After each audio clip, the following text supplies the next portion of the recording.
Hi everyone, I am Engineer Chondi Paul. Show you fantastic, important, and informative update stock market news of Dhaka Stock Exchange and Shillong Stock Exchange stock market. Before beginning, like the video and subscribe the YouTube channel Stock Investor CK Paul. It is learning video, stock market ঝুঁকিপূর্ণ নিজের বুদ্ধিতে buy sell করবেন Dhaka stock এক্সচেঞ্জের website হইতে সংগৃহীত fantastic important and informative update news এবং stock market analysis করে গুরুত্ব সহকারে আজকের ভিডিও সাজায় আছে নাও ফোকাস ইউ একটু পরেই স্টক মার্কেটের তালিকাভুক্ত কোম্পানি দেশবন্ধু পলিমার লিমিটেড এর ফান্ডামেন্টাল অ্যানালিসিস করে সঙ্গে ভিডিওতে টেকনিক্যাল আলোচনাও করব কাজের সঙ্গে থাকুন ভিডিওটিতে শেয়ার বাজারের ক্ষুদ্র বিনিয়োগকারীরাও উপকৃত হইবেন যারা ইউটিউব চ্যানেল স্টক ইনভেস্টর শিকাপাল এটা সাবস্ক্রাইব করছেন তাদের গভর্নমেন্টস থেকে ইঞ্জিনিয়ারিং সেক্টরের কোম্পানি দেশবন্ধু পলিমার কোম্পানিটি পিক করছে স্টক মার্কেট নিয়ে প্রতিনিয়তই আলোচনা করি কাজে ইউটিউব চ্যানেল স্টক ইনভেস্টর শিকাপাল এটা সাবস্ক্রাইব না করে থাকলে এখনই সাবস্ক্রাইব করে পাশেই থাকুন now fantastic Dhaka stock exchange indices update Dhaka stock এক্সচেঞ্জের ইন্ডেক্স সর্বশেষ আজকের মার্কেটে দেখা যাচ্ছে 65.1 হাসবে 5,473.1 হয়েছে ডিএসিতে টাকার অঙ্কের 949.69 কোটি টাকার বেশি ট্রানজাকশন হয়েছে ডিএসএক্স ইন্ডেক্সের ব্রিঞ্জার ব্যান্ড মোমেন্টাম ইন্ডিকেটর এই সঙ্গে এমএসিডি আরএসআই এবং ভলিউম মোমেন্টাম ইন্ডিকেটর দেখতে পাচ্ছেন বুলিঞ্জার ব্যান্ডে আপার ব্যান্ড লোয়ার ব্যান্ড ভালো রকম বৃদ্ধি হয়েছিল কিন্তু বর্তমানে দেখা যাচ্ছে আমার মুখ ঘুরায় নিচে ক্লোজের দিকে অগ্রসর হচ্ছে এবং সর্বশেষ মার্কেটে বেয়ারিশ মুডে ট্রেড হতে রেড কালারের ক্যান্ডেলই সৃষ্টি হয়েছে এমএসিডিতে ব্লু লাইন রেড লাইনকে ক্রস করে নিচে নেমেই গেছে হিস্টোগ্রাম ও জিরো লাইনের নিচে রেড কালারের নেগেটিভ ভলিউম ক্রিয়েট করেছে আরএসআই বর্তমানে দেখা যাচ্ছে নিচে অবস্থান করছে আরএসআই অ্যানালাইসিসে দেখা যায় মে মাসের দিকে আরএসআই 40 নিচে ছিল কিন্তু বর্তমানে আরএসআই 40 উপরেই আছে এমএসিডি লাইন অ্যানালাইসিসে দেখা যায় মে মাসের দিকে এমএসিডি লাইন জিরো লাইনের নিচে ছিল কিন্তু বর্তমানে এমএসিডি লাইন জিরো লাইনের উপরে চলে গেছে মার্কেটে বেশ কয়েকটা কোম্পানি বিক্রেতা সংকটে হল্টেড ছিল যেমন বলা যায় তমিজউদ্দিন টেক্সটাইল কোম্পানিটি তো বিক্রেতা সংকটে হল্টেড ছিল জুট স্পিনার কোম্পানিটি হল্টেড ছিল প্রাইম ফাইন্যান্স কোম্পানিটিও বিক্রেতা সংকটে হল্টেড ছিল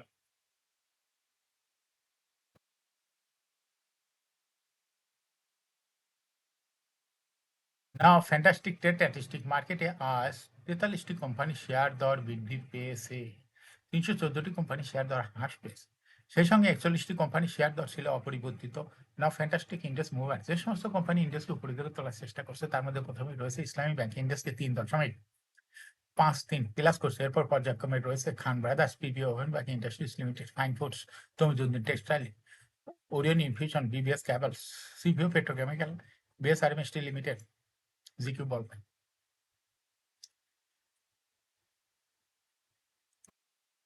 যে সমস্ত কোম্পানি ইন্ডেক্সকে নিচের দিকে নামানোর চেষ্টা করছে তার মধ্যে প্রথমে রয়েছে হলো ব্র্যাক ব্যাংক ইন্ডেক্সকে 4.31 মাইনাস করছে এরপর পর্যায়ক্রমে রয়েছে ওয়ালটন হাইটেক পার্ক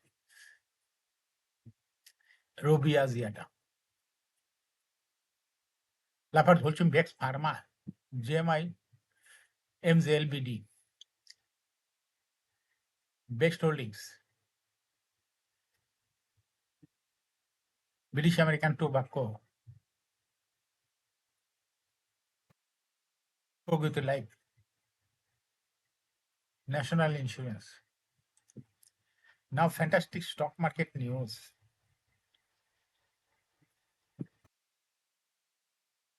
সপ্তাহের চতুর্থ কার্যদিবস বুধবার প্রধান শেয়ার বাজার ঢাকা স্টক এক্সচেঞ্জে লেনদেনে শেষে দর বৃদ্ধি শীর্ষে উঠে এসেছে তমিজউদ্দিন টেক্সটাইল মিলস পিএলসি এদিন তমিজউদ্দিন টেক্সটাইলস মিলস পিএলসি এর শেয়ার দর আগের দিনের তুলনায় 14 টাকা 20 পয়সা বেড়েছে ফলে কোম্পানিটি দর বৃদ্ধির তালিকায় প্রথম স্থান দখল করে নিয়েছে দর বৃদ্ধির তালিকায় দ্বিতীয় স্থানে রয়েছে জুট স্পিনার্স তৃতীয় স্থানে রয়েছে prime finance and investment limited এছাড়া দর বৃদ্ধির শীর্ষ তালিকায় থাকা কোম্পানিগুলোর মধ্যে রয়েছে fine foods CVO petrochemical refinery PLC Deshbandhu polymer global Islami bank BBS cables PLC GQ ball pen industries limited Dominage steel building systems লিমিটেডের শেয়ার দর বৃদ্ধি পেয়েছে।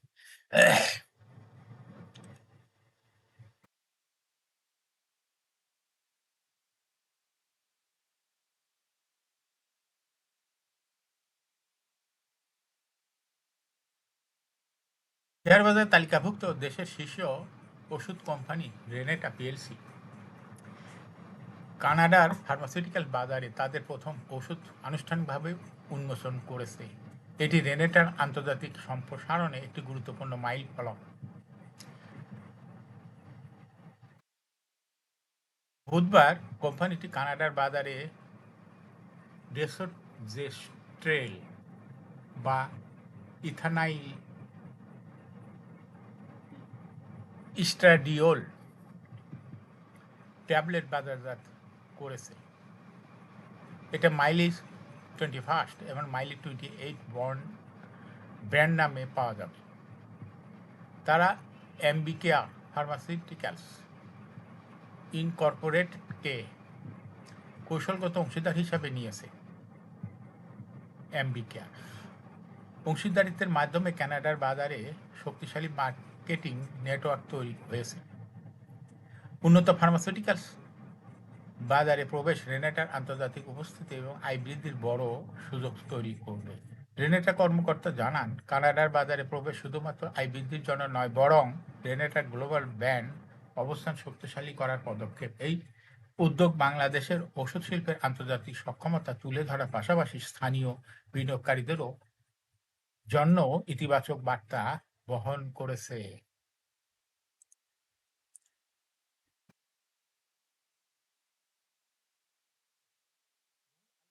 এস আলম গ্রুপের সঙ্গে যুক্ত 5টি ঋণগ্রস্ত ব্যাংকে একীভূত করার প্রক্রিয়া দ্রুত এগোচ্ছে। সম্প্রতি অর্থ মন্ত্রণালয় এক্সিম ব্যাংক, সোশ্যাল ইসলামী ব্যাংক, ফার্স্ট সিকিউরিটি ইসলামী bank, global Islami bank, union ব্যাংকে একক রাষ্ট্রায়ত্ত প্রতিষ্ঠানে একীভূত করার খসড়া অনুমোদন করেছে। কেন্দ্রীয় ব্যাংকের কর্মকর্তাদের তথ্য অনুযায়ী প্রক্রিয়াটি ইতিমধ্যে শুরু হয়েছে।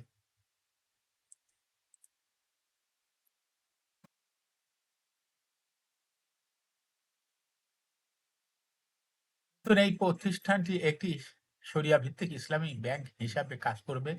এর প্রাথমিক মূলধন 35,000 কোটি টাকা ধরা হয়েছে। এর মধ্যে সরকার নতুনভাবে 20,000 কোটি টাকা যোগ করবে। বাংলাদেশ ব্যাংকের মুখপাত্র নির্বাহী পরিচালক আরিফ হোসেন বলেন, মূল চ্যালেঞ্জ ছিল প্রয়োজনীয় মূলধন নিশ্চিত করা। যেহেতু ব্যাংকটি রাষ্ট্র মালিকানাধীন হবে, অর্থায়ন অনুমোদিত, আমরা বিশ্বাস করি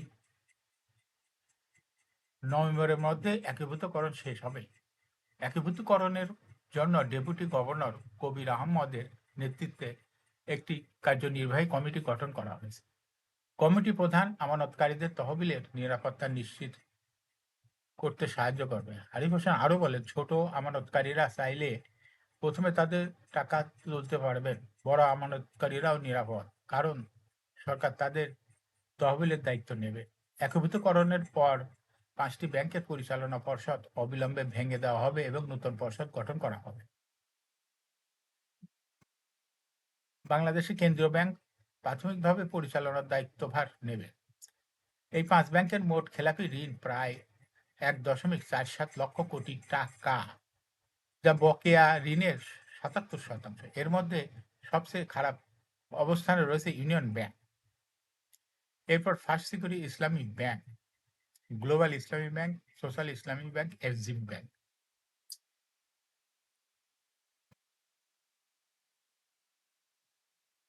সপ্তাহের চতুর্থ কার্যদিবস বুধবার ঢাকা স্টক এক্সচেঞ্জে ব্লক মার্কেটে মোট 45টি প্রতিষ্ঠান লেনদেনে অংশ নিয়েছে। এসব প্রতিষ্ঠান মোট 38,06,68,000 টাকা শেয়ার লেনদেন হয়েছে। ব্লক মার্কেটে সবচেয়ে বেশি লেনদেন হয়েছে ওরিয়ন ইনফিউশন। এদিন কোম্পানিটির 12,63,95,000 টাকা শেয়ার লেনদেন হয়েছে। এটিকে লেনদেনের শীর্ষ তালিকা প্রথম স্থানে নিয়ে এসেছে। লেনদেনের দ্বিতীয় স্থানে রয়েছে খান ব্রাদার্স পিপি ওভেন বাকি ইন্ডাস্ট্রিজ লিমিটেড। তৃতীয় স্থানে রয়েছে রবি আজিয়াটা। এছাড়া ব্লক মার্কেটে গুরুত্বপূর্ণ লেনদেনে অংশ নেওয়া অন্য কোম্পানিগুলোর মধ্যে রয়েছে sea pearl beach resort and spa limited. Sun life insurance company limited এর শেয়ার ব্লক মার্কেটে লেনদেন করছে।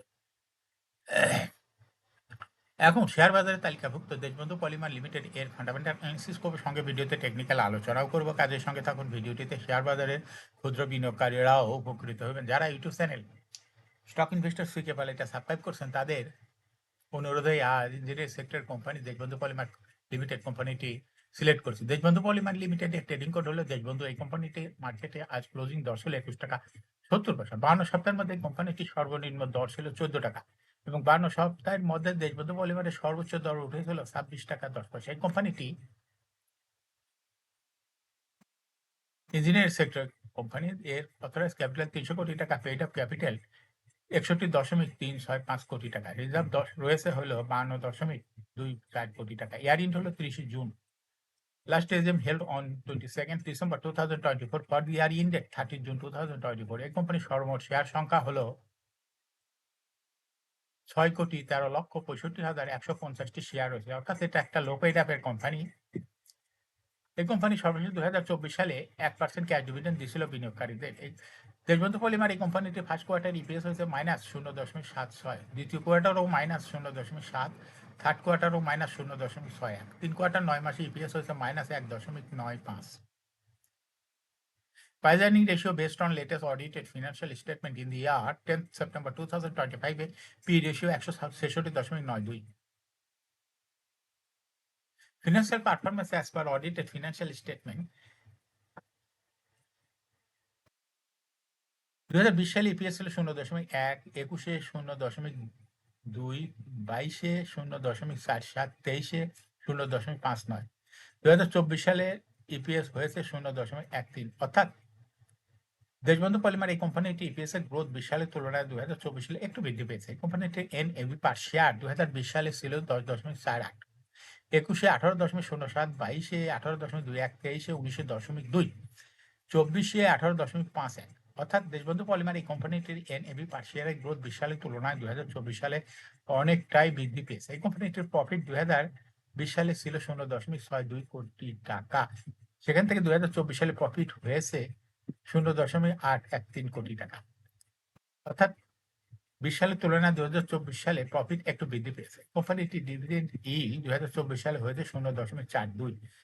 লিস্টিং এ দেশবন্ধু পলিমার কোম্পানিটি 2011 সালে শেয়ার বাজারে তালিকাভুক্ত হয়। Market category B. Share holding percentage as of 30 June 2024 sponsor ডাইরেক্টরের কাছে ছিল 33.54% শেয়ার। গভর্নমেন্টের কাছে কোনো শেয়ার ছিল না, ইনস্টিটিউশনের কাছে ছিল 13.45%, ফরেনের কাছেও কোনো শেয়ার ছিল না, পাবলিকের কাছে ছিল 53.01% share. Share holding percentage as of 31 August 2025 এ দেখা যাচ্ছে পাবলিক শেয়ার হোল্ডিং পার্সেন্টেজ অনেকটাই কমে হয়ে গেছে 46.34%। সেই সঙ্গে ইনস্টিটিউশন শেয়ার হোল্ডিং পার্সেন্টেজ বৃদ্ধি পেয়ে হয়েছে 20.12%। এই কোম্পানিটির শর্ট টার্ম লোন রয়েছে হলো 34.969 কোটি টাকা এবং লং টার্ম লোন 59.92 কোটি টাকা। এখন দেশবন্ধু পলিমার এই কোম্পানিটি টেকনিক্যাল অ্যানালাইসিস করার জন্য বুলিঞ্জার ব্যান্ড মোমেন্টাম ইন্ডিকেটর এর সঙ্গে MACD RSI volume momentum indicator দেখতে পাচ্ছেন। বুলিঞ্জার ব্যান্ডে আপার ব্যান্ড এবং লোয়ার ব্যান্ড বড় রকমের বৃদ্ধি লক্ষ্য করা যাচ্ছে এবং সর্বশেষ বুলিঞ্জার ব্যান্ডে ট্রেড হওয়াতে গ্রিন কালারের ক্যান্ডেল সৃষ্টি হয়েছে। এমএসিডি তে ব্লু লাইন রেড লাইনকে ক্রস করে উপরে উঠে যাচ্ছে। হিস্টোগ্রামে জিরো লাইনের উপরে গাঢ় গ্রিন কালারের পজিটিভ ভলিউম ক্রিয়েট করেছে, স্পষ্টই দেখা যাচ্ছে। আরএসআই বর্তমানে দেখা যাচ্ছে 50 এর উপরে আছে। আরএসআই অ্যানালাইসিসে দেখা যায় মে মাসের দিকে আরএসআই 25 এর নিচে ছিল, কিন্তু বর্তমানে আরএসআই 25 এর উপরে। এমএসিডি লাইন অ্যানালাইসিসে দেখা যায় মে মাসের দিকে এমএসিডি লাইনটি জিরো লাইনের নিচে ছিল, কিন্তু বর্তমানে এমএসিডি লাইন জিরো লাইনের অনেক উপরে চলে গেছে। দেশবন্ধু পলিমার কোম্পানিটি প্রায় এর শেয়ার দর হ্রাসবৃদ্ধির মাধ্যমে বিনিয়োগকারীদের লাভ করার সুযোগ করে দেয়। এটা একটা investing category stock. Trading opportunity অবশ্যই ভালো। এরকম fantastic important and informative update news video নিয়মিত দেখতে ইউটিউব চ্যানেল স্টক ইনভেস্টর শিখে পালে এটা সাবস্ক্রাইব না করে থাকলে এখন ইউটিউব চ্যানেল স্টক ইনভেস্টর শিখে পালে এটা সাবস্ক্রাইব করুন, সঙ্গে লাইক করে শেয়ার করুন। এই ভিডিওটি ফেসবুকে শেয়ার করুন, টুইটার শেয়ার করুন এবং হোয়াটসঅ্যাপের মাধ্যমে শেয়ার করে আপনার ফ্রেন্ডস অ্যান্ড ফ্যামিলিকে শেয়ার মার্কেট সম্পর্কে জানার সুযোগ করে দিতে পারেন। যারা already YouTube channel stock investor শিখে পান এটা সাবস্ক্রাইব করেছেন তাদেরকে অসংখ্য ধন্যবাদ। শেয়ার বাজারে তালিকাভুক্ত কোম্পানির ডিভিডেন্ড সংক্রান্ত তথ্যের ভিডিও, ইপিএস সংক্রান্ত তথ্যের ভিডিও, আইপিএস সংক্রান্ত তথ্যের ভিডিও, ফান্ডামেন্টাল অ্যানালাইসিসের ভিডিও নিয়মিত দেখতে YouTube channel stock investor CK Pal must subscribe, must like, must share YouTube channel stock investor CK Pal. Share বাজার তালিকাভুক্ত কোম্পানির গুরুত্বপূর্ণ খবর জানতে YouTube channel stock investor CK Pal এর ভিডিও নিয়মিত দেখতে পারেন। Thanks for watching this video.